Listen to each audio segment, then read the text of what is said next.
Did you know that it's completely possible to send an envelope burst of controlled data to any plugin parameter you may be working with?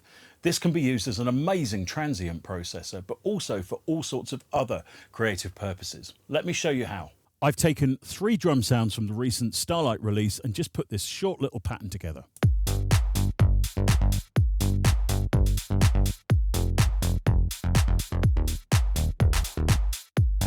Here's the kick drum in solo.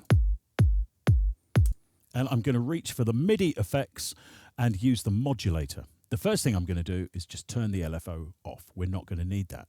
I'm going to turn on the envelope and I'm going to drop the attack, set the hold to about 12 milliseconds and then drop the release time. On the kick drum, I've got this overdrive plugin set up. Now I'm going to come down to the modulator plugin, and in this section here where it says 2, I'm going to click on Learn Plugin Parameter. Then I'm just going to twiddle the output control of the overdrive. That now means that this envelope, every time we hit a key, is going to be triggered, and we are going to be firing some data into that output. Now, as you can see, it's jumped all the way down to 0. So the first thing we're going to do is offset it to where it was, which was -3. I'm also going to quickly, before I even play anything, drop this output level right down. This is the kind of control signal, almost like CV control, out of the envelope. And we're just going to slowly turn it up as we play back.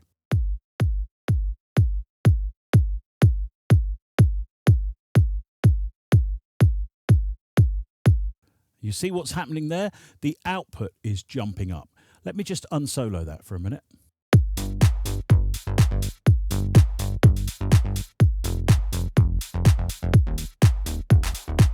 And of course, we can change all of the timings here, so we can hold for a little bit longer.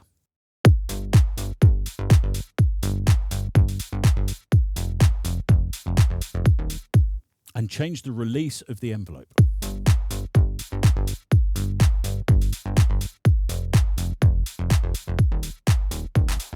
So let me show you the difference by turning this envelope function on and off here.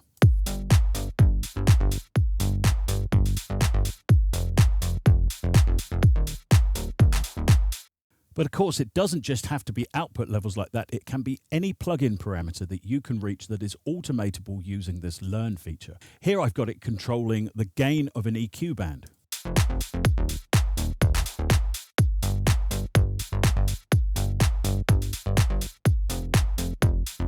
So now let me play you through this little arrangement. This first section here has no modulators applied to it. The second version has modulators, in some cases more than one applied to the sounds. Have a listen at the difference.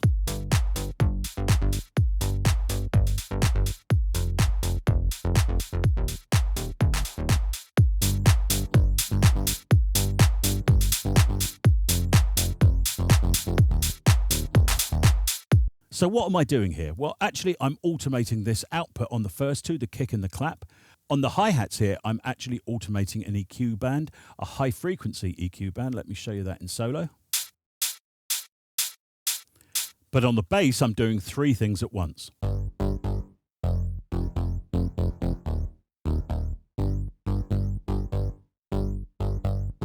This first one is controlling the wet return of this chroma verb. The second modulator is actually controlling the downsampling of this bit crushing effect. Whilst the third modulator is actually controlling another wide EQ band.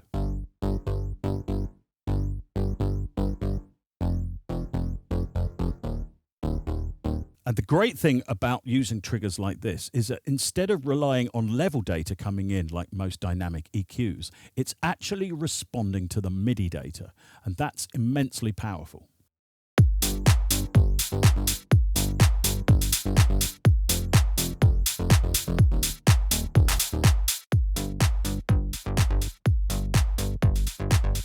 As you can see, this is potentially immensely powerful. Let me know what you get up to with this function in the comments below. Don't forget to like and subscribe, because every time you do, your kick drums get bigger.